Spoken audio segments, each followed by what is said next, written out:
Good afternoon, everybody. Welcome to the Campout Hub, where we've got a plethora of information for you, and this next session is no different. I'm delighted to welcome the lovely Tash. I'm stood in front of you, Tash, I'm sorry. The lovely Tash, and I've introduced him before, the not-so-lovely Darren, both of which live full-time in their vans. I'm going to let them explain that a bit more. But what I can tell you is some very interesting things about Tash. Did you know that she could play the snare drum and was in a marching band since the age of 4? I didn't know that. And you, Darren, I understand when you left school, in your yearbook, they likened you as a lookalike to the Fat Controller from Thomas the Tank Engine. Is that true? Yeah, I can't wear a top hat now. It's too traumatising. Anyway. I mean, I don't know where they got that from. I really no don't. clue. Not for, I would have said Barbie, but anyway. So I'm delighted to welcome them to the stage. I'd ask you to do the same. A little round of applause. Give them some encouragement. This is Tash and Darren. Hey. We'll just end there, shall we? Yeah, We'll that's it. end on a high note and we'll just leave now. We've got Thank the claps. you all for coming. That's lovely. Thank you very much. Well done. Right, hello everybody. Thank you so much, first of all, for coming out. I know it's a bit late in the day and it's dinner time, so I appreciate the effort. Yeah, not tea. It's not tea time, it's dinner time. We're down south. We're down south, it's dinner. So yeah, for anyone that doesn't know, my name's Tash, one half of Life Beyond Bricks. Been living full-time in my motorhome with my husband and 3 cats for over 5 years now.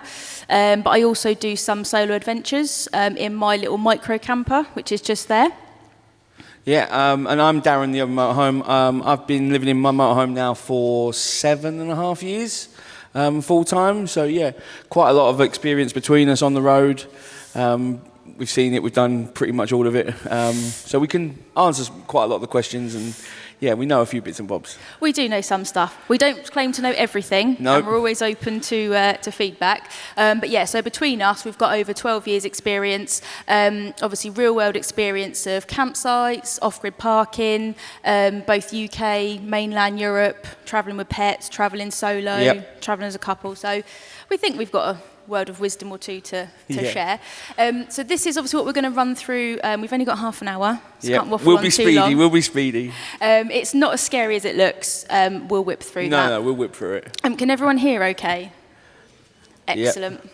Right, so let's get started. Well, actually, normally, what I would start by asking... Got to ask the question. I've got to ask the question. So who here is looking to go full-time in their motorhome? Excellent. Oh, okay, we've got a couple. Yep. So what is everyone else doing here then? Just wondering, just wondering. Any of you want to do like long-term trips, you know, like more than a couple of weeks, you know? Yeah, so these apply for both, don't they? Absolutely. It's not just going full-time, is it? It does apply for both. Yeah, definitely. So that's the one thing we will say is you don't have to, sell up and go full-time. It doesn't have to be that dramatic. Hopefully this will be helpful for people that are looking to do long-term trips as well. Yeah. So yeah, there we go. So why live in a motorhome, Darren? Because it's awesome. It is amazing. I love it. So obviously some of us planned it all out. Yep. So some of us spent like a year or two downsizing the house, getting it ready to sell, and then some of us moved in a weekend. Just put it all in bags and just moved straight in. Didn't declutter anything. because you thought it was a good idea. Yeah. Yes. And I'm here 7.5 years later. It worked. But the main thing from that is obviously there is no right or wrong way to do it. No. So, and that's what we're always very passionate about saying. Yeah, and there's other reasons for people doing it. You might do it for financial reasons. Some people do it for travel reasons. There's various reasons for doing it, isn't there? Absolutely. So obviously, this sounds cheesy, but some of the main reasons are the freedom to explore or to travel, where you want without the constraints of time. Yeah. And what we love is you can always take your surroundings with you. Yeah. So wherever you go, you've got your home with you. Yeah, and you can just do and go as you please. It is a lot. It makes things so much easier, doesn't it? Absolutely. It really does. We know people that do it as a stopgap between properties. Yeah. Or you might just want to have a gap year, or stuff like that. It is cheaper than living in a house. It ain't free. But it ain't free. No.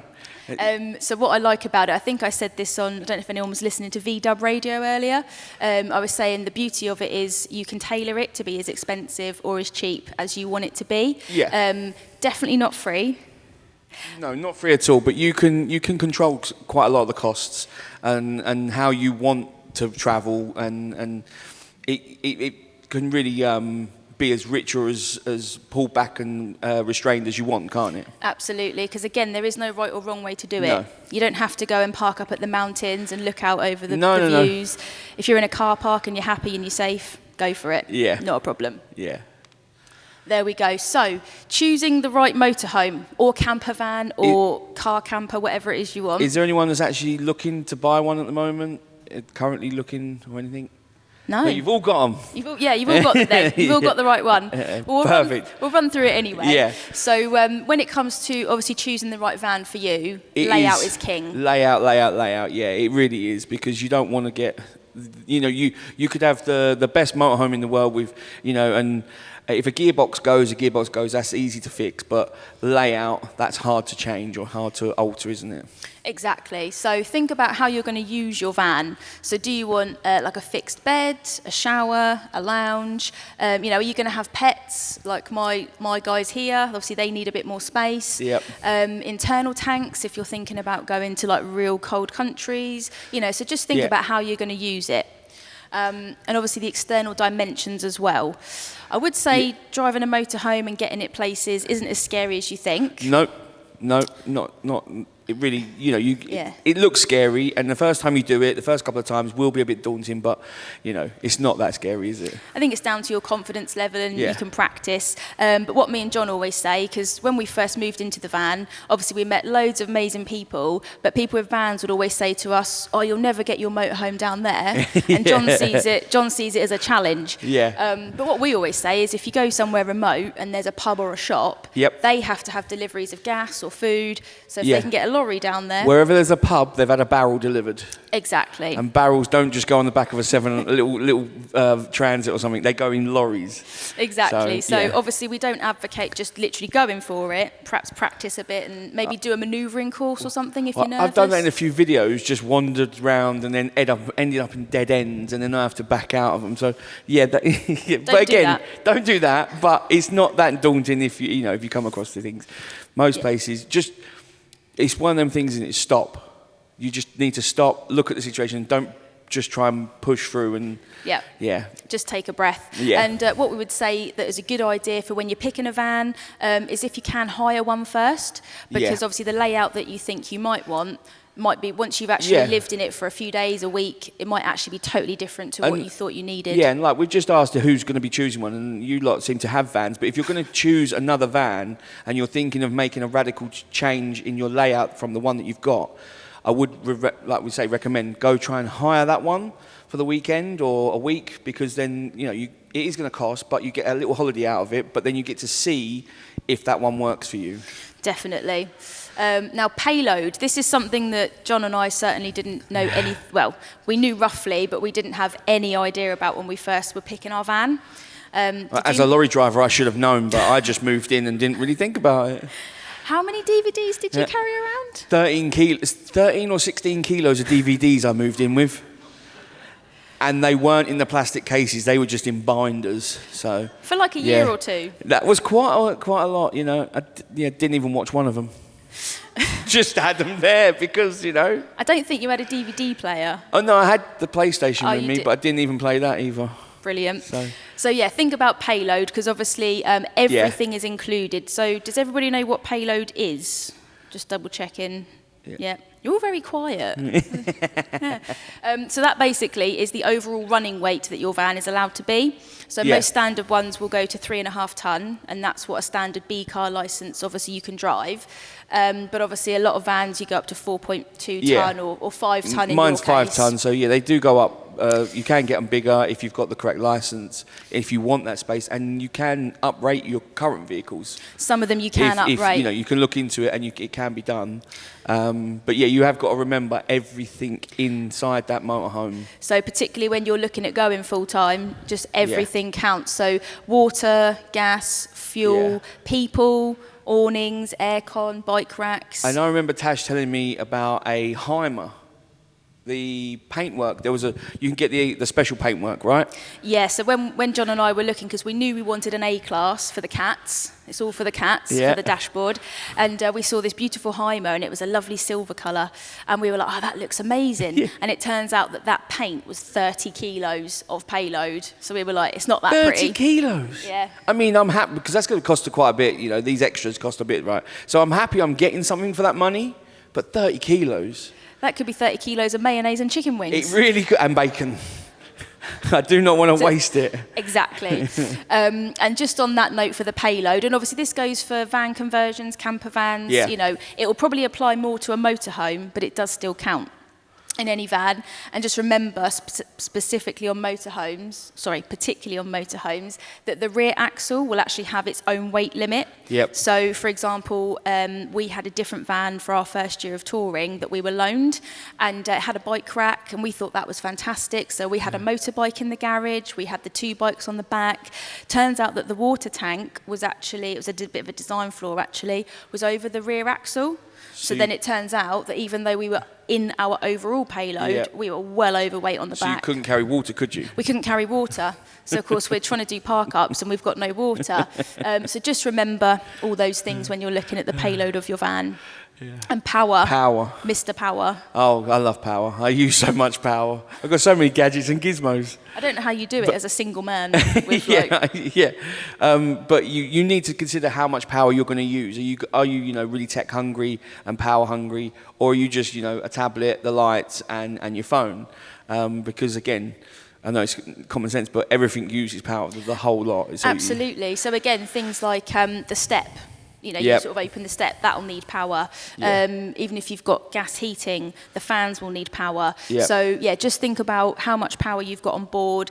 Think about what you're going to use, especially if you work from the road. And then also, it's also about how you're going to, goes back to how you're going to travel and how you're going to be using the motorhome. Because if you're only going out in summer and then you're going to lock it up in winter and you're not going out, then solar will be great for you. But if you're going to want to go to the mountains and ski in the winter, then you're going to have to think of another solution for power, because solar isn't going to be the greatest of options in different seasons. Exactly, especially if you're not moving much, which means you're not charging up the batteries as you're driving.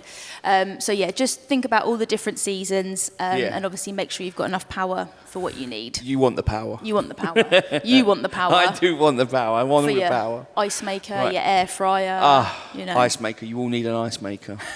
You really do. Right, downsizing and decluttering. Something I didn't do.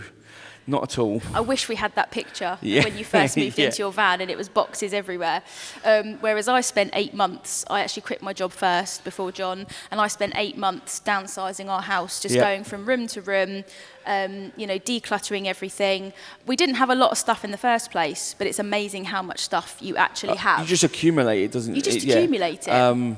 Whereas you spent time and, put a plan in place, I just... gathered all my stuff up and moved, bought the motorhome when I'd never even stayed in a motorhome before, bought it and then moved in over a weekend, just literally transferred all my stuff and then just drove off. And that was me moved in. That was it. But I do wish, because it did cause me a lot of problems then, I had to then declutter and try and sort and organise things whilst I was in the motorhome. So that did cause a bit of an issue, because you're trying to, move things around and shuffle it here, there and everywhere. It's like, so it is better to try and declutter. And you tried to palm it off on us. Yeah, I tried to give all my stuff away to everyone. Who wants some of this crap? So the way that I did it, because it was a bit overwhelming at first, the way that I did it was to break everything down into 3 categories. So keep, sell, donate. And then I just kept cycling through that and cycling through that. And it obviously that's because I had the benefit of time. I had quite a few months. So that was a really good way to do it. And another good way to downsize before you get in the van is to try and have as many multiple use items as possible. You want to buy quality, don't you?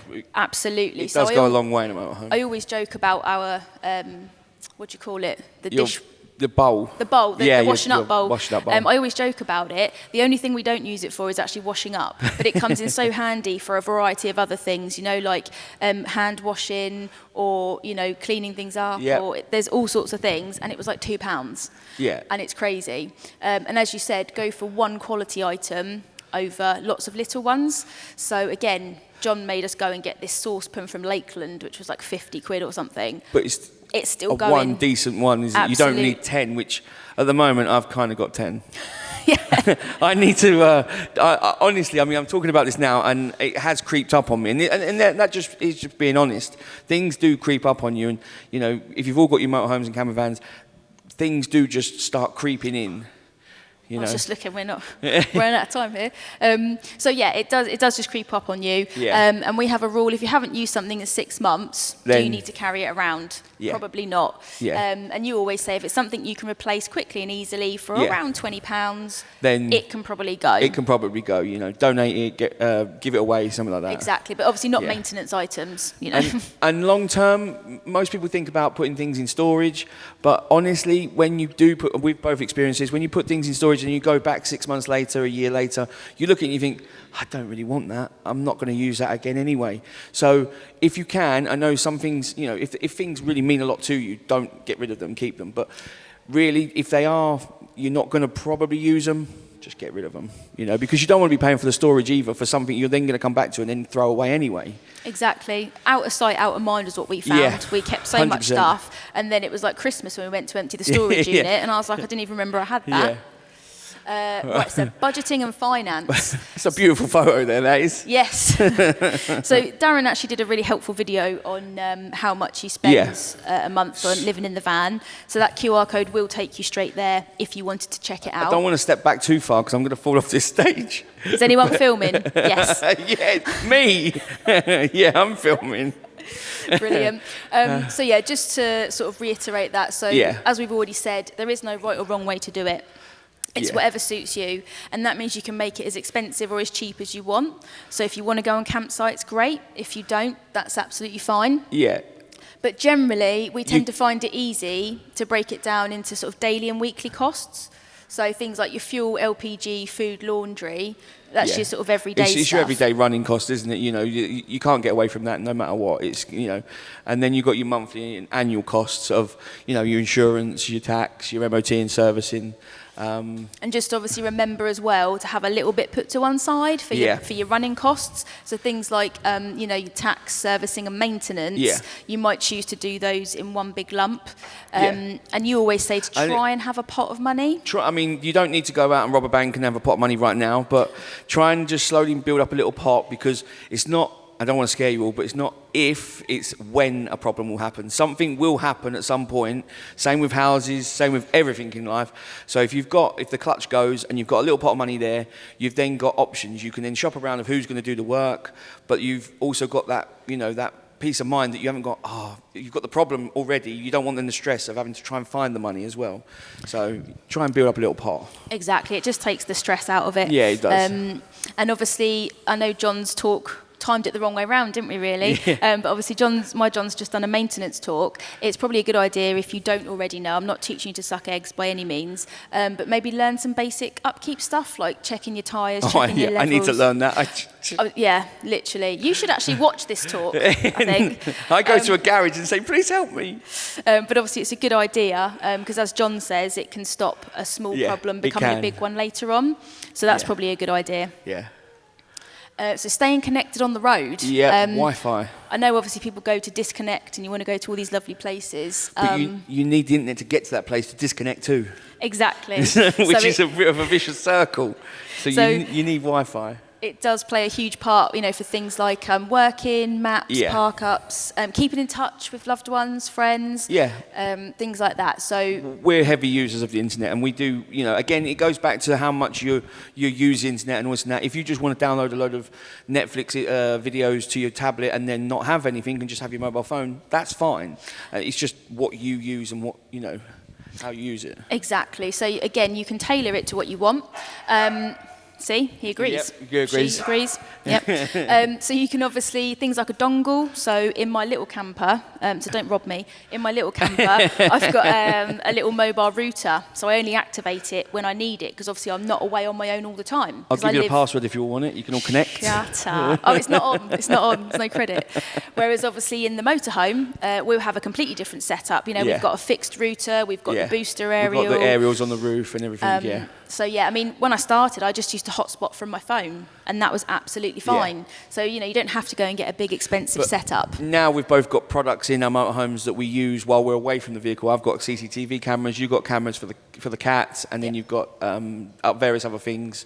So we use Wi-Fi away from the van, so we can't use the hotspot because it won't work. So that's why we use it. Exactly. Yeah. And you had a really good point, didn't you, for a network provider? Yeah, if you are looking for good deals for internet and that for your van, then look, and you're not in a hurry, then look for Black Friday, because they're all fighting each other, so you can usually get some pretty good deals on Black Friday. So yeah, good tip there. Definitely. And my top tip for internet on the road would be don't use the same network provider for your phone and your router. So John and I learnt this the hard way. When we moved out of the house, we kept our 3 contract running. But of course, as soon as we got to a black spot, we had absolutely zero internet. In fact, we were next door to you in Scotland. Yeah. We had nothing. They had no signal. I think they were just ignoring me. Ignoring me. Rude. You figured it out.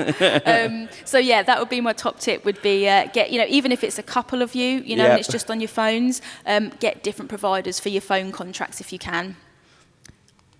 There we go. So finding places to park. So you are Mr. Park Up, really. Yeah, I mean, this does go into the internet as well, because we use a lot of apps. I use Park for Night, Search for Sites, and I use Google Street View and Google Maps a lot.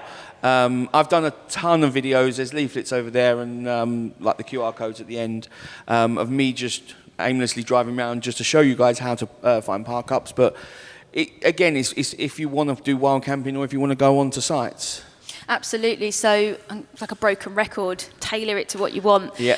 So obviously these are all the different types of stops that we do. So pub stops, little CLs and CSs, like the little 5 van sites affiliated with the big clubs, farm stops, vineyards, but then obviously we do a mix of off-grid park-ups as well and approved stopovers. Yeah. So a good really thing is, good.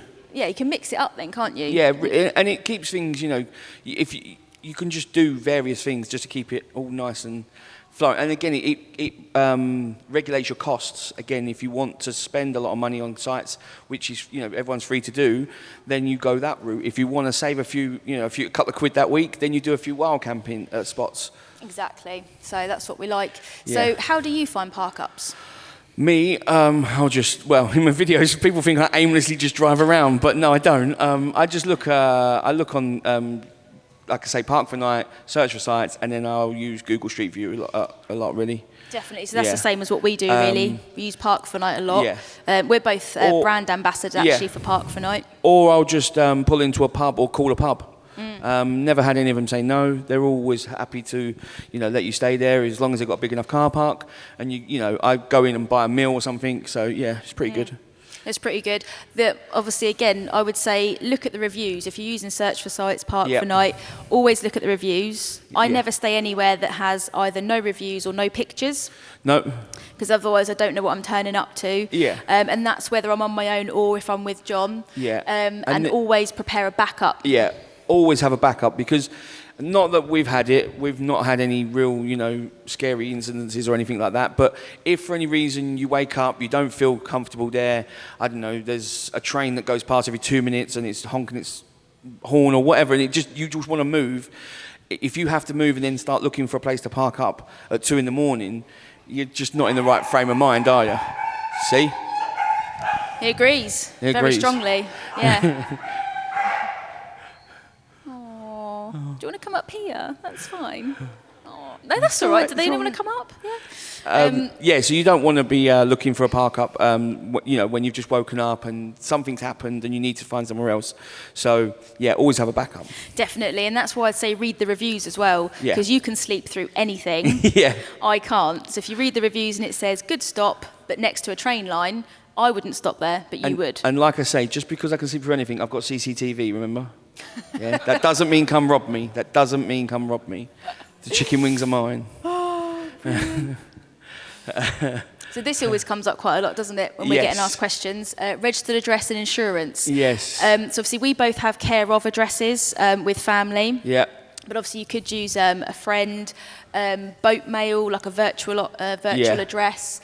Because, I mean, to be honest, most of our bills are paperless anyway. Yeah, most things have gone paperless, haven't they? Yeah. That is an easy way of doing it. All I get from my father-in-law once a week is like junk mail forwarded on. But yeah, so what I would say is register for paperless billing as early as you can before you're about to leave your house, you know, if you're going into the van long-term or full-time. And then that way it's all sorted. Yeah, that's pretty much a good way. And then you need to... I forgot what I was going to say then. You're all right, mate. You need some chicken wings. I just forgot what I was going to say. Darren, not good. we're on here. Yeah. Picking the right insurance. Yes. Is that what you were going to say? Yes. So when it comes to insurance for sort of full-time travel or long-term travel, make sure that you get the right kind of insurance. Yes. There are two, I mean, again, don't totally quote us on this, but there are kind of two main types. Yeah, you got the full-time touring, haven't you? Which we've both used before. Because then you can literally... If you've got a motorhome, you're just going to take a gap year, that would be kind of the insurance you're going to use because you've got your home and you're going to go back to it. Absolutely. So you've got full-time touring. I mean, we did use that to start with because we were touring full-time and obviously we had a care of address with a family member, so we had a property if needed. But the other type is full-time living. And that is considerably more expensive. It quadrupled our insurance than premium. the previous one. But it's obviously the best to have the right type. Yes. So most people say, oh, but what's the difference? The other one's only 300 quid. The main thing is because if something happened, and again, we're not trying to put the fear of God into you, but if something happened and you had to move out of your van, if you had the full-time touring, they would assume that you had a property to go back to. Yeah, so they're not going to help you in any way. So they're not going to necessarily put you up, or it might not be as easy. I know insurance companies are so nice, warm and fuzzy, and they really like to help everyone out, but they're not. They're not going to help you out on that one. Now. They're not, are they? No. But so if you've got, like you say, you have to have the right one, and they are going to be picking up the cost of you going into like an Airbnb or something if your van's off the road with the full-time insurance. Absolutely, and obviously then they know you've got no address to actually go back to. And then just on the insurance, just make sure when you do that, make sure you're covered, everything that you want is covered to go over to Europe, and you've got the breakdown cover, and it's for the specific size of your vehicle. Yes, that's a good point, because if you are over 3.5 tonne and they send someone out to recover you, they might not send the right size van. Yeah, you're going to need a bigger recovery truck. So basically, just be honest. Be upfront. Be honest and just ask them all the questions and and make sure it's all covered. Yeah.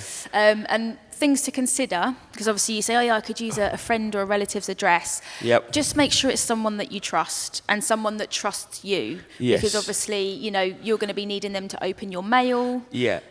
For things like that. And this is a top tip as well. You need to get them to open. You need to find someone that you trust, like you say, but you need someone to open your mail immediately, like it's their own. Because if you're out on the road and then you get a speeding ticket or a parking ticket, and they didn't open that until you come back in 3 months' time, that's a nice little bill to pay when it comes to paying it. So yeah, get them to open it immediately, get them to send you a picture message of whatever comes through, and then you can deal with things if that was to arise, you know, quite quickly and get that sorted. Yeah, and the good thing with some of the virtual addresses, like the virtual UK offices, so people that were like self-employed, for example, might have them. They would also work for this sort of thing. Yeah. Included in like the monthly or yearly fee, they'll actually open, say, up to 5 or 10 and they pieces. Scan them and that, don't they? Yeah, they'll actually open some of your mail for you, and then scan it and send it to you. So you can still do that if you were using a virtual office, for example. Yeah, it's pretty good service. And then one big thing to consider as well, more so if there's two of you, with your insurance, in the event of an accident or breakdown, if you've got all the people, like so for example myself and John, registered on the insurance, but of course our van's over 3.5 tonne, so currently I can't drive it. Only on L plates, because John's had his C licence for over 3 years. But in the event of an accident or a breakdown, there is a chance that the insurance or the breakdown might say they might expect the other driver. Yeah. So say John got injured or something like that. Yeah. They might expect me to then drive the van. Yeah. So it's just a point to consider if both of you are registered on your insurance, but only one of you does majority of the driving, and then if something happens one day, the other one might have to suddenly drive. It's already quite a stressful situation. A couple spoke about this, didn't they? They told us about it. I think they were over in Europe. They're both on the insurance policy, but she never liked to drive. She didn't want to drive and had no interest in driving, which is fine. But I think then he broke a leg or something, so he couldn't drive. But then they wouldn't repatriate them because she was on the policy and she was meant to then drive it and take over. So if you don't like driving and don't want to drive that vehicle, don't be on the policy. Absolutely. We did speak to Matt about this at one of the other shows. That's not the case for every single No, breakdown it's or not. insurance, but please double check it just in Again, case. just ask them questions. Right, we're at the end. Housekeeping. Yep. So things to consider that we've noticed. So chores, they take extra time. So it's not like in a house They where do. you put your washing on and then you go off and leave it. No. Like doing the laundry is like a whole day's activity almost. And depending on where you are, you might have to go and search for those facilities as well. Yeah, so that it might definitely add on. takes time, doesn't it? Because you've got to hunt around and the laundry might be here, but then the parking's all the way over here. It can take time. So, yeah. Yeah, so again, that's whether you're got to take that into consideration. Exactly, whether you're long-term, full-time, either of those, it will take longer to do those things. Yep. But we have got a few little tips for you to sort of make your resources go further. Yep. So this one's always very controversial, but I'll just say it anyway. Prolong your toilet cassette. So we both use wee bottles, and we've got friends that use wee bottles, so we don't actually wee into our toilet cassette. No, it makes them last a lot longer. Absolutely. And we also don't put paper in it. No, again, well. it just makes them last so much longer.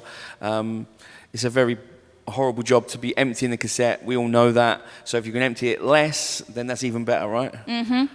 Definitely, and things like to sort of help save your gas and your water. If you're boiling the kettle, if you're like me and you drink a lot of hot drinks, put a little bit of extra water in the kettle, boil that, and you can use it to wash up or to have a wash or do things like that. Again, it's all about redundancy, using, multiple options. And again, this goes in with your costs again of choosing how much you want to save, and you can choose. Exactly. So for example, we've got diesel heater that we fitted after as well as the Truma. So again, we've got heating options for LPG or diesel, depending on, where you are. And which go back into how you're going to travel. If you're going to be doing a lot of winter travel, you're going to want a lot of heating and other options in that cold weather, and then vice versa in the summer. Exactly. And just one final tip as well, which is really good for saving water, is, I don't know if you've ever used these actually, but I actually use fresh wipes. I don't know if anyone's heard of them, but they happen to actually be here this weekend, and I've never seen them out and about before. Next to your stand, right? Yeah, what's that, 38, 37, something like that? So do go over and have a word with those guys, and if you use the code word shower, I believe you can get a free pack of wipes. So go and do that at some point this weekend. But I think that's about it, isn't it? Yeah, I think that's about it. Yeah. It's, it wasn't so scary. Yeah, wasn't so bad. daunting. That was great.